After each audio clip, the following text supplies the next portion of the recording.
রহমানির রহিম। প্রিয় শিক্ষার্থী,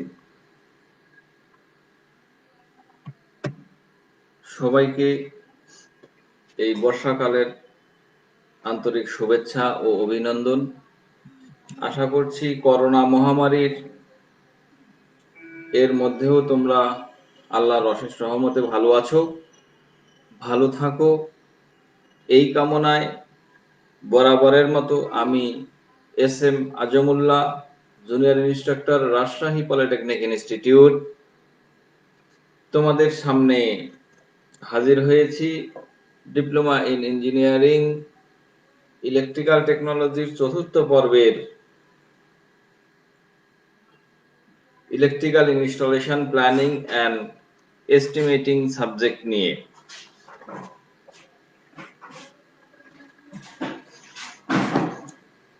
প্রিয় শিক্ষার্থী,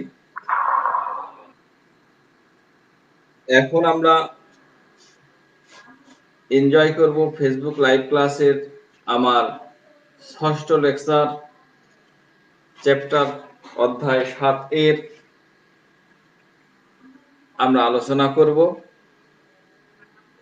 আজকের এই ক্লাসটি খুবই গুরুত্বপূর্ণ এবং তোমরা আশা করছি মনোযোগ দিয়ে এটি শুনবে এবং আজকে আমি কিছু বাড়ির কাজ দেব, সেগুলিও করার চেষ্টা করবে। তো প্রিয় শিক্ষার্থী, যদি তোমাদের শুনতে বা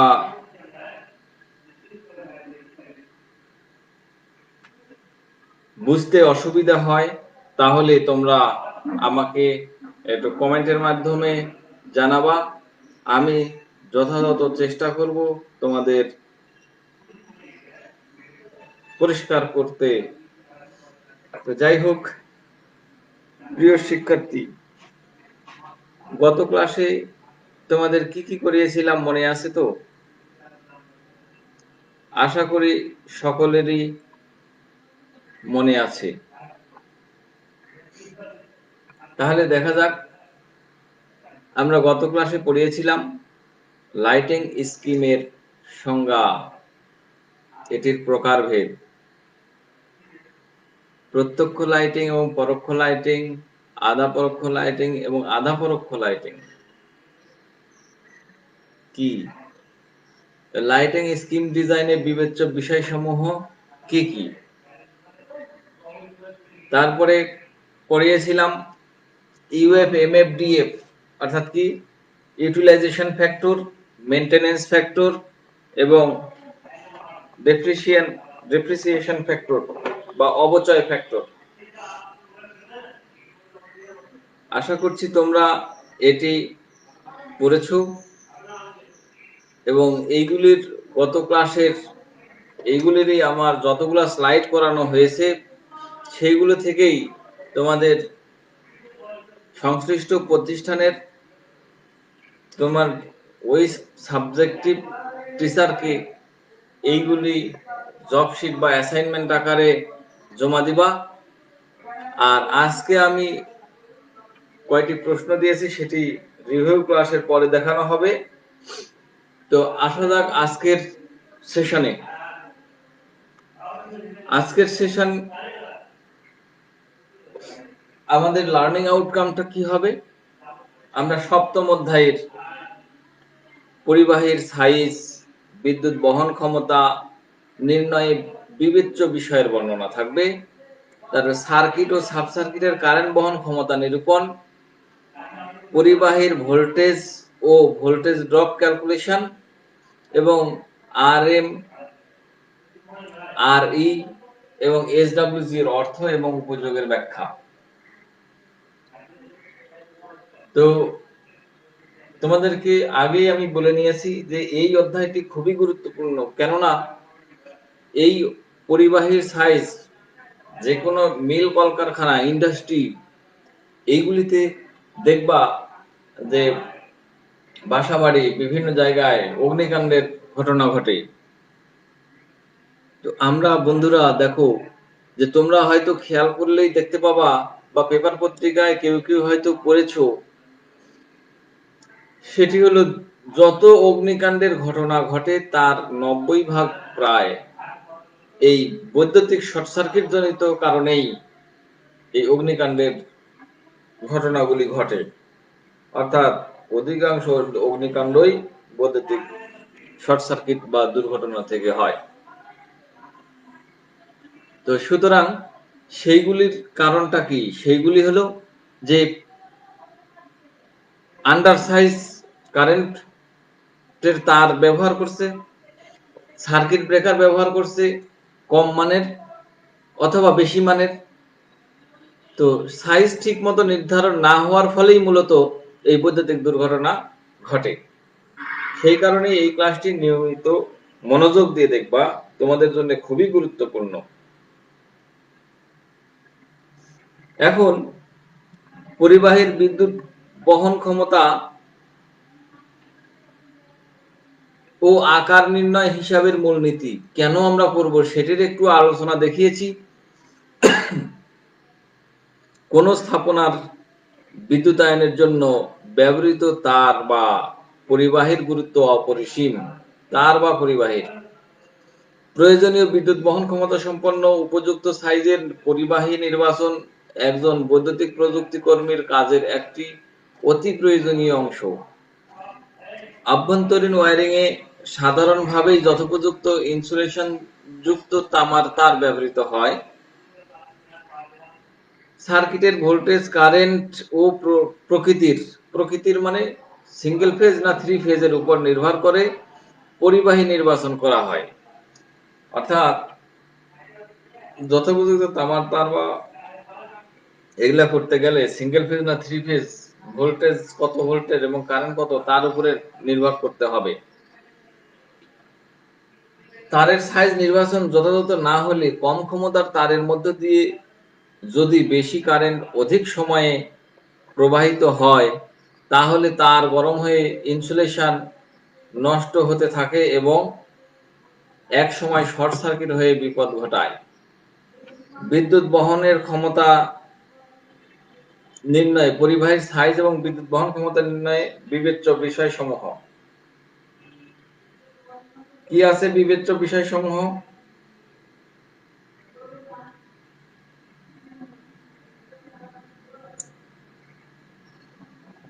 তিনটি বিবেচ্য বিষয় আছে। এক, কারেন্ট বহন ক্ষমতা, কারেন্ট ক্যারিং ক্যাপাসিটি, ভোল্টেজ ঘাটতি বা ভোল্টেজ ড্রপ, ন্যূনতম অনুমোদিত সাইজ। এই তিনটির একটু বিস্তারিত আলোচনা আমরা করব এবার।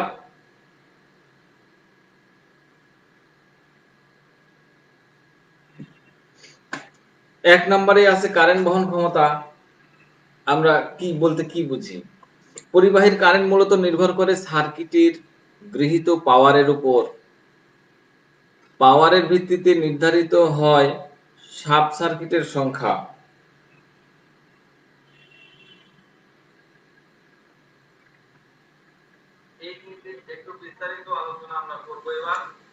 বৈদ্যুতিক বর্তনীতে সাব সার্কিটের সংখ্যা যত বেশি হয় কারেন্ট প্রবাহের পরিমাণও তত বেশি হয়। সাব সার্কিটের লোড হ্রাস পেলে সার্কিটের কারেন্ট প্রবাহ হ্রাস পায়। কারেন্ট প্রবাহের পরিমাণ অনুযায়ী বৈদ্যুতিক স্থাপনাকে কতগুলো গ্রুপে বিভক্ত করা হয়। প্রতি গ্রুপে কারেন্ট প্রবাহের মাত্রা অনুযায়ী পরিবাহীর সাইজ নির্ণয় করা হয়। অর্থাৎ এইখানে আমরা যেটা বুঝছি যে সাব সার্কিটের যদি লোড হ্রাস পায় তাহলে কারেন্টও হ্রাস পাবে, কম হবে, এবং এই অনুযায়ী বিভিন্ন সার্কিটকে গ্রুপে গ্রুপে ভাগ করা হবে। প্রিয় শিক্ষার্থী, এখানে তোমরা জানো যে আমরা এমনি সাধারণ যে একটি রুমের জন্য একটি যদি সাব সার্কিট করি তাহলে একটু বেশি ভালো হয়, যদিও খরচ একটু বেশি বাড়বে। তাহলে সুবিধা হবে কি এখানে, যে একটি রুমের যদি কোনোভাবে শর্ট সার্কিট সংঘটিত হয় তাহলে ওই রুমের ওই সার্কিট ব্রেকারটি একটি সাব সার্কিটের মেন হলো একটি সার্কিট ব্রেকার লাগানো হয় এমসিবি, সেই এমসিবিটি পড়ে যাবে অথবা ফিউজটা পুড়ে যাবে। অন্য ঘরে মেইনটেনেন্স মেরামত করতে হলে সমস্ত বাড়ির লাইনটা অফ করতে হবে না। তো সুতরাং প্রতিটি রুমের জন্য আলাদা আলাদা যদি সাব সার্কিট দেওয়া হয়, এতে লোডের পরিমাণ কমবে, ওয়াটেজ এর পরিমাণ কমবে, বাট মেইনটেনেন্স মেরামতের জন্য সুবিধা হবে, যে অন্য কারো ইন্টারাপ্ট হবে না। তো আমরা এই আলোচনাটি আবার আসবো। এরপরে দেখি 2 নাম্বার, ভোল্টেজ ঘাটতি, ভোল্টেজ ড্রপ। পরিবাহের ভিতর দিয়ে যখন কারেন্ট প্রবাহিত হয় তখন পরিবাহের নিজস্ব রেজিস্ট্যান্সে এর জন্য লাইনে একটা ভোল্টেজ ঘাটতি হয়। এই ভোল্টেজ ঘাটতি I into R, voltage drop মানে ভিডি সমান সমান I ইন্টু আর। বিদ্যুতায়ন প্রক্রিয়ায় অতিরিক্ত ভোল্টেজ ঘাটতি হলে সার্কিটের যুক্ত যন্ত্রপাতি সমূহ পরিচালনায় বিঘ্ন ঘটে। মোট সার্কিটের জন্য 2 থেকে 3% এবং পাওয়ার লোডের জন্য 5% এর বেশি ভোল্টেজ ড্রপ গ্রহণযোগ্য হবে না। বৈদ্যুতিক আইনে লাইটিং লোডের ক্ষেত্রে এই ভোল্টেজ ঘাটতি সরবরাহ ভোল্টেজের সর্বোচ্চ 2%। অর্থাৎ সাপ্লাই ভোল্টেজ এখানে ভোল্টেজ ড্রপটা 2% এর বেশি হবে না। যদি 200 ভোল্ট আমি সাপ্লাই দেই তাহলে খুব মানে কম ভোল্টেজ আসলে আমাকে 196 ভোল্টেজ লোডে পাইতে হবে। অর্থাৎ তারের মধ্যে কিছু ভোল্টেজ লস হয়ে যায়, ঘাটতি হয়, সেইটা 2% এর বেশি হওয়া যাবে না বন্ধুরা। এইটিকে দেখানোর জন্য তোমাদেরকে এই যে একটি টেবিল দেখানো হয়েছে যে কেবলের সাইজ এই গেজ নাম্বার ইঞ্চি বা মিলিমিটারে দেওয়া আছে, এবং এইখানে মূলত আমি দেখানোর চেষ্টা করেছি প্রতি ভোল্টেজ পতনে অ্যাম্পিয়ার মিটার। অর্থাৎ 1 ভোল্টেজ পতনের জন্য কত অ্যাম্পিয়ার মিটার এখানে থাকে, রেটিং থাকে, সেটি আমরা এই চার্টের মাধ্যমে দেখতে পাবো। যেমন 18 নাম্বার গেজের তার, যেটা 0.96 মিলিমিটার স্কয়ার স্কয়ার মিলিমিটার, এই ব্যাসের তার 55 অ্যাম্পিয়ার মিটার তার হলো ভোল্টেজ ড্রপ হবে। তো এইরকম আরো অনেকগুলি টেবিল আছে, সেই টেবিলগুলি তোমরা একটু পাঠ্য বইয়ে দেখবা। এরপরে পরিবাহীর ন্যূনতম অনুমোদিত সাইজ আছে যে এর নিচে পরিবাহী ব্যবহার করা যাবে না। সার্কিটের কারেন্ট বহন ক্ষমতা যাই হোক না কেন, তারের সাইজ নির্বাচনে লোড কারেন্ট ও ভোল্টেজের ঘাটতি বিবেচনা ছাড়াও উক্ত সার্কিটের জন্য অনুমোদিত সাইজ বিবেচনা করতে হয়। সার্কিটে প্রবাহিত কারেন্টের পরিমাণের উপরে ভিত্তি করে পরিবাহীর কারেন্ট বহন ক্ষমতার সরণি হতে প্রয়োজনীয় তারের সাইজ নির্বাচন করা হয়। সরণিতে কারেন্ট রেটিং এর পাশাপাশি প্রতি একক ভোল্ট ঘাটতির জন্য তারের দৈর্ঘ্য বা অ্যাম্পিয়ার মিটার দেওয়া থাকে। কারেন্ট রেটিং ও ভোল্টেজ ড্রপ বিবেচনা করে তারের সাইজ নির্বাচন করা হয়। 20 মিটার বা তার নিকটবর্তী দৈর্ঘ্যের জন্য এই হিসাব প্রযোজ্য। মানে এই হিসাবটা হচ্ছে 20 মিটারের কম যদি তারের দৈর্ঘ্য হয়, তার জন্য এই হিসাবটা প্রযোজ্য হবে। যেমন এখানে আমরা একটি উদাহরণ দেব, যে মনে করি কোন বাড়ির লোডের হিসাব বিবেচনা করে কোন সার্কিটের কারেন্ট নির্ণয় করা হলো 7.25 অ্যাম্পিয়ার। সরণিতে ঠিক এই রেটিং এর তার না থাকায় নিকটবর্তী উচ্চতর রেটিং 10 অ্যাম্পিয়ার কারেন্ট ধরে তারের সাইজ নির্বাচন করতে হবে। প্রিয় শিক্ষার্থী, আমরা তারের সাইজ আমরা অ্যাম্পিয়ার পাওয়ার পরে আমরা ওই যে লিস্ট তারের টেবিলে চলে যাব, কত এমএম এর তার, কোন সাইজের তার কত অ্যাম্পিয়ার কারেন্ট বহন করতে পারে। সেখান থেকে আমরা কি করব, এখানে 7.25 অ্যাম্পিয়ার কারেন্ট আসলেও আমরা তার বেশি অ্যাম্পিয়ারের তার নিব, যেহেতু ওই অ্যাম্পিয়ারের তার পাওয়া যাবে না। কিন্তু এই 7.25 অ্যাম্পিয়ারের ক্যালকুলেশনে আমার আসছে, কিন্তু আমি যদি দেই 5 অ্যাম্পিয়ারের তার, তাহলে কি হবে, তারটি গরম হবে, পুড়ে যাবে, হবে না। তো সেই জন্য তার চেয়ে একটু বেশি রেটিং এর তার নিতে হবে। তো উক্ত কারেন্টের জন্য তারের সাইজ হবে 3/0.029 ইঞ্চি বা এত মিলিমিটার। এই ক্ষেত্রে ওয়ারিং এর জন্য 2 কোর তার ব্যবহার করলে আমরা নির্বাচন করব 2x3/0.029 ইঞ্চি সাইজের তার। এখানে ছবিতে আমরা দেখাবো এটা, তারপরে এখানে বলে নেই। এখানে 2 সমান সমান কোরের সংখ্যা আর 3 সমান প্রতি কোরের খেই সংখ্যা এবং 0.029 ইঞ্চি সমান প্রতি খেয়ে তারের ব্যাস ইঞ্চিতে। ভোল্টেজ ড্রপ বিবেচনা করলে হয়তো তারের সাইজ পরবর্তী বড় মোটা সাইজ নির্বাচন করতে হতে পারে। ভোল্টেজের যদি সাইজ নেই তাহলে ভোল্টেজ ড্রপের যদি কথা চিন্তা করি তাহলে এর চেয়ে আরো বড় তার নেওয়া লাগতে পারে। কারণ এই ক্ষেত্রে বলে নেই যে দৈর্ঘ্য বেশি হলে তাহলে তারের সাইজ আরো মোটা লাগবে। বৈদ্যুতিক আইন অনুযায়ী বাংলাদেশে হাউস ওয়ারিং এর ক্ষেত্রে সাব সার্কিটের তারের সর্বনিম্ন সাইজ সাব সার্কিট মানে 329, যেটা 3/0.029 বা এত মিলিমিটার বা ওই যে 1.3 থেকে 1.5 আরএম। এখন আমার প্রিয় শিক্ষার্থীরা, তোমরা খেয়াল করো যে এখানে বর্তমানে আমরা এতদিন পর্যন্ত গেজ নাম্বারে বা ইঞ্চিতে যদি হিসাব করে থাকি, কিন্তু বর্তমানে এমকেএস পদ্ধতিতে আসছে আরএম আরই। এই যে আরএম আর আরই, এইটার সর্বনিম্ন ওয়ারিং এর তারের সাইজ 1.3 থেকে 1.5 আরএম এর তার দিতে হবে, এর নিচে হবে না, যেটাকে আমরা বলি 3/22 নাম্বার তার গেজ নাম্বার। এবং পাওয়ার সার্কিটের ক্ষেত্রে সর্বনিম্ন তারের সাইজ 7/22 মানে 7/0.029 ইঞ্চি বা এত মিলিমিটার বা এই 2.5 থেকে 3 আরএম বা 7/22 গেজ। এটি আমরা নতুন পুরাতন সকল ক্ষেত্রেই সমন্বয় ঘটিয়েছি, চেষ্টা করেছি দেখানোর জন্য। আর এই যে এটি তোমাদের দেখানো হয়েছে যে গেজ মিটার, একটি গেজ মিটার যেটি আগের বহুল প্রচলিত, যেমন আমরা এফপিএস পদ্ধতিতে সের, ছটাক, মন এই হিসেবে আম বা ধান আমরা এইসব ওজন পরিমাপ করতাম। বর্তমানে গ্রাম, কিলোগ্রাম এই সমস্ত পদ্ধতি এনকেএস পদ্ধতিতে পরিচালনা করছি।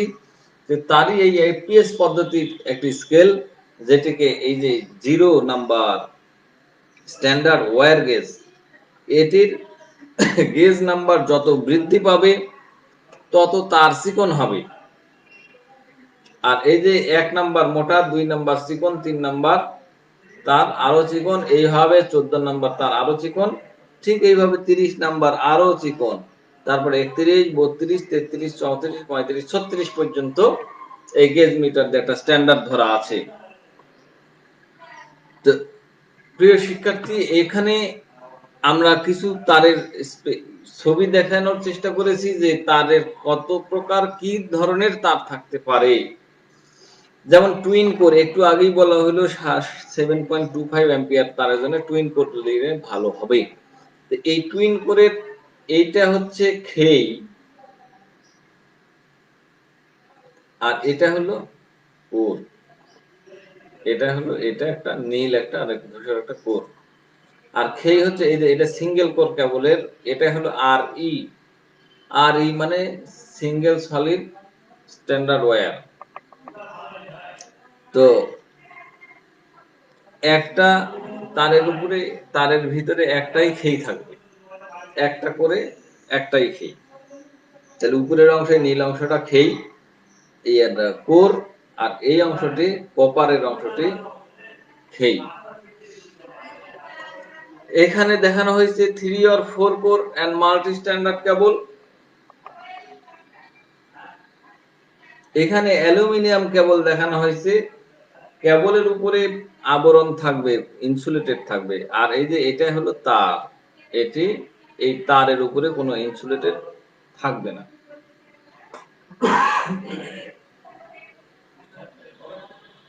এরপরে টুইন কোর 3 স্ট্র্যান্ড কেবল। এই কেবলটা তোমরা দেখেছো যে অনেক আগে ব্যবহার করা হতো। এইটি একটি কপার ওয়্যার, যার উপরে আলাদা কোনো ইনসুলেশন নাই। এই কপার ওয়্যারটি আর্থিং তার হিসেবে ব্যবহার করা হয়। আমরা দেখেছি বহু আগে এই তার ব্যবহার হতো, বর্তমানে এটি ব্যবহার করা হয় না বা প্রচলিত নয়, কারণ এই তারের দাম অনেক বেশি। এবং এখানে টুইন কোর এবং মাল্টি স্ট্র্যান্ড কেবল, আমরা যে 3/22 3/20 এরকম বলছি, এই যে খেইগুলা এখানে অনেকগুলা আছে, মাল্টি আছে অনেকগুলা। এখানে যদি 3টা খেই থাকে তাহলে এটা 3/22 হবে, বা গেজ নাম্বারে যেটা বলি 1.2 RM বা 1.3 RM। তো যাই হোক, এই তারের পরিচয় গেল। এখন আমরা আসবো সার্কিট ও সাব সার্কিটের কারেন্ট বহন ক্ষমতা নিরূপণ। কিভাবে কারেন্ট বহন ক্ষমতা আমরা বের করব, হিসাব করব। ওয়্যারিং সার্কিট ও সাব সার্কিটের কারেন্ট বহন ক্ষমতা নিরূপণের সুবিধার্থে লাইটিং সার্কিট ও পাওয়ার সার্কিটকে পৃথকভাবে হিসেব করা হয়। লাইটিং সার্কিট, আমরা এই কারেন্ট হিসাব করতে গেলে দুইটা সার্কিট বিবেচনা করব। একটি হলো পাওয়ার সার্কিট আর আরেকটি হচ্ছে লাইটিং লোড। এই লাইটিং লোডের মধ্যে কি থাকবে? লাইটিং লোডের মধ্যে বাতি, পাখা ও 2 পিন সকেট পয়েন্টকে লাইটিং সার্কিটের অন্তর্ভুক্ত বিবেচনা করা হয়। এই 2 পিন সকেটের মধ্যে আমরা যদি টোস্টার, তারপরে coffee maker, mobile charger, television, যেটাই আমরা চালাই না কেন, সেগুলি এই লাইটিং লোডের বিবেচনায় পড়বে। গৃহে ব্যবহৃত অ্যাপ্লায়েন্সের গায়ে নেমপ্লেট লেখা বিবেচনা ছাড়াই ওয়াটেজ বা পাওয়ার নিরূপণ নিম্নরূপে বিবেচনা করা হয়। আমরা এখন কে মোবাইল চার্জ দিচ্ছি, আর কে টিভি চালাচ্ছি, আর কে বৈদ্যুতিক আয়রন ইস্ত্রি চালাচ্ছি, সেটি আমরা কি করে বুঝবো? সেটি বোঝার জন্য আমাদের অত হিসাবের দরকার নাই। আমরা এই ওয়াটেজ স্ট্যান্ডার্ড হিসেবে ধরে নিব। যেমন ইনক্যান্ডেসেন্ট ল্যাম্প যদি জ্বালাই তাহলে 60 ওয়াট, টিউবলাইট জ্বালালে 4 ফুটের টিউবলাইট 40 ওয়াট, আর টিউবলাইট 2 ফুটের টিউবলাইট যদি হয় তাহলে 20 ওয়াট হবে। ঠিক তেমনি সিলিং ফ্যান 56 ইঞ্চির 80 ওয়াট, 48 ইঞ্চির 60 ওয়াট, 2 পিন সকেট 60 ওয়াট থেকে 100 ওয়াট। তো প্রিয় শিক্ষার্থী, যদি তোমরা এই হিসেবে ধরো তাও হবে, অথবা এই 2 পিন সকেটের সাথে 2 পিন সকেটকে 100 ওয়াট ধরাই ভালো।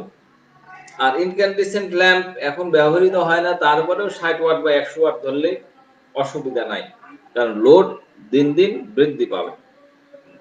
বাড়ির পয়েন্টগুলোকে গণনা করে তার পাওয়ার নির্ণয় করা হয়। হিসাবকৃত পাওয়ারকে সরবরাহ ভোল্টেজ দ্বারা ভাগ করে কারেন্ট নির্ণয় করা হয়। প্রতি 5 অ্যাম্পিয়ার বা তার ভগ্নাংশের জন্য একটি করে সাব সার্কিট বিবেচনা করা হয়। এছাড়াও আরেকটি পদ্ধতি, লোড হিসেবে প্রতি 800 ওয়াটের জন্য একটি সাব সার্কিট বিবেচনা করা হয়ে থাকে। যেমন সার্কিটের মোট কারেন্ট সমান হিসাবকৃত, মানে টোটাল পাওয়ার যেটা পাবো সেইটা সার্কিটের দিয়ে ভাগ করে সরবরাহ ভোল্টেজ। যেমন সার্কিটে আমরা বাসা বাড়িতে ব্যবহার করি 230 বা 220 ভোল্ট, যত পাওয়ার হোক সেই পাওয়ারকে 230 দিয়ে আমরা ভাগ করে দেব। সাব সার্কিটের সংখ্যা, সাব সার্কিটের সংখ্যা হলো সার্কিটের মোট কারেন্ট ভাগ 5। এটা গেল মোট কারেন্ট, আর সাব সার্কিটের সংখ্যা আমরা বের করব। অথবা ওই একই হিসাবই হবে, মোট পাওয়ারকে 800 দিয়ে ভাগ করলে সাব সার্কিটের সংখ্যা হিসাব করা যাবে। দুইটা পদ্ধতি। এইবার সাব সার্কিটের সংখ্যা এই এটা হচ্ছে। আর পাওয়ার সার্কিটে আমরা কি করব বন্ধুরা, তোমরা ভালো করে খেয়াল করো। পাওয়ার সার্কিট মূলত দুই ধরনের, যথা বাসাবাড়ির পাওয়ার সার্কিট আর ইন্ডাস্ট্রিয়াল পাওয়ার সার্কিট। বাসাবাড়ির পাওয়ার সার্কিট মূলত 3 পিন সকেট আউটলেট এবং প্রতিটি সকেট আউটলেট পয়েন্টের পাওয়ার 1000 ওয়াট ধরা হয়। বাড়িতে ব্যবহৃত বৈদ্যুতিক heater, electric cooker, electric oven, washing machine, water cooler, refrigerator, air conditioner প্রভৃতি প্রকৃত পাওয়ারকে বিবেচনা করা হয়। এইগুলো প্রকৃত পাওয়ার হিসেবে ধরতে হবে। আর না হলে আমরা 1 থেকে 1500 ওয়াট পর্যন্ত আমরা ধরতে পারি। পাওয়ার সার্কিটের লোড বা ওয়াটেজকে পৃথকভাবে হিসাব করা হয়। প্রতি 3000 ওয়াট অথবা দুটি আউটলেটের জন্য একটি পাওয়ার সাব সার্কিট বিবেচনা করা হয়। কারেন্ট হিসাব করলে প্রতি 15 অ্যাম্পিয়ার বা তার ভগ্নাংশের জন্য একটি পাওয়ার সার্কিট ধরা হয়। সার্কিটের কারেন্ট যত কমই হোক না কেন, কোন সার্কিটের জন্য ব্যবহৃত তারের সর্বনিম্ন অনুমোদিত সাইজ এই 729 বা 2.5 থেকে 3 RM বা 722 গেজ। এর নিচে তার ব্যবহার করা যাবে না সাব সার্কিটে। ইন্ডাস্ট্রিয়াল পাওয়ার সার্কিটেও একই কথা। এখানে খালি বৈদ্যুতিক মোটর, জেনারেটর, ট্রান্সফরমার, শিল্প কারখানায় ব্যবহৃত বিশেষ ধরনের যন্ত্রপাতি, এই ক্ষেত্রেও একই কথাই আসবে যে এখানেও তারের সর্বনিম্ন সাইজ ওই 2.5 থেকে 3 RM। প্রিয় শিক্ষার্থী, এখানে আমি দেখানোর চেষ্টা করেছি RM অর্থ, RE এবং SWG এর অর্থ। রাউন্ড কন্ডাক্টর মাল্টি ওয়্যার, আর RE অর্থাৎ সলিড সিঙ্গেল রাউন্ড কন্ডাক্টর। আর SWG মানে গেজ নাম্বার, যেটা স্ট্যান্ডার্ড ওয়্যার গেজ, যেটা তোমরা ছবিতেও দেখেছো। এরপরে কপার ও অ্যালুমিনিয়াম পরিবাহীর মধ্যে তুলনা। নিশ্চয়ই কপারের দাম বেশি হলেও এটি ভালো, আর অ্যালুমিনিয়ামের দাম কম হলেও এটি সহজলভ্য। সুতরাং দুইটার দুই রকম সুবিধা আছে, এটা তোমরা দেখে নেবা। আমি একটা তালিকা দেখানোর চেষ্টা করেছি যে একটি কেবলের সাইজ নির্ধারণ করতে হলে, যদিও তোমরা এটি দেখতে পাচ্ছ না, ভালো করে দেখা সম্ভব নয়, আর মোবাইলের স্ক্রিনে তো আরোই সম্ভব নয়। তারপরে এরকম অনেকগুলা চার্ট আছে, এইরকম চার্ট থেকে ওই কেবল নির্ণয় করতে হয়। এই কেবল নির্ণয় করতে গেলে আমার কারেন্ট নির্ধারণের পরে এখানে দেখতে হবে কোন কেবলটা আমার ওই কারেন্টের সাথে মিলছে, সেই সাইজের কেবল আমরা লাগাবো। সেই জন্য মূলত দেওয়া হয়েছে, এটি তোমার পাঠ্য বইয়ে আছে। তো প্রিয় শিক্ষার্থী, আমরা শেষ পর্যায়ে চলে আসছি। আমরা কি এতক্ষণ শিখলাম? পরিবাহীর সাইজ, বিদ্যুৎ বহন ক্ষমতা নির্ণয়, বিবেচ্য বিষয়ের বর্ণনা করলাম। সার্কিট ও সাব সার্কিটের বহন ক্ষমতা নিরূপণ করা শিখলাম। পরিবাহীর ভোল্টেজ ও ভোল্টেজ ড্রপ ক্যালকুলেশন, আর এই যে RM, RI, RE এবং SWG এর অর্থ উপযোগের ব্যাখ্যা। প্রিয় শিক্ষার্থী, আমার আরেকটি ক্লাস লাগবে এই অধ্যায়ের উপরেই। আমি অঙ্ক এবং আরেকটু ডিটেইলস নিব আগামী ক্লাসে। এবার তোমাদের বাড়ির কাজ বা অ্যাসাইনমেন্ট, পরিবাহীর সাইজ এবং বিদ্যুৎ ক্ষমতা বহন ক্ষমতা নির্ণয়ে বিবেচ্য বিষয়গুলোর বর্ণনা করো। এই 4টে প্রশ্নগুলো তোমার সংশ্লিষ্ট প্রতিষ্ঠানের শিক্ষকের নিকট অ্যাসাইনমেন্ট হিসেবে জমা দিবে তোমরা, এবং দেওয়ার পরে আমাকে কমেন্টে জানাবা। A2I এর এই স্কিল পোর্টাল বাংলাদেশের পেজে জানাবা যে দেওয়া হয়েছে কিনা, তাহলে আমরা খুশি হব। আগামী ক্লাসে তোমাদের সামনে হাজির হব। এই সপ্তম অধ্যায়ের কিছু অঙ্ক করে দেখাবো তোমাদেরকে কিভাবে একটি বিল্ডিং এর লোড ক্যালকুলেশনের মাধ্যমে আমরা তারের সাইজ এবং সার্কিট ব্রেকারের সাইজ নির্ধারণ করতে পারি।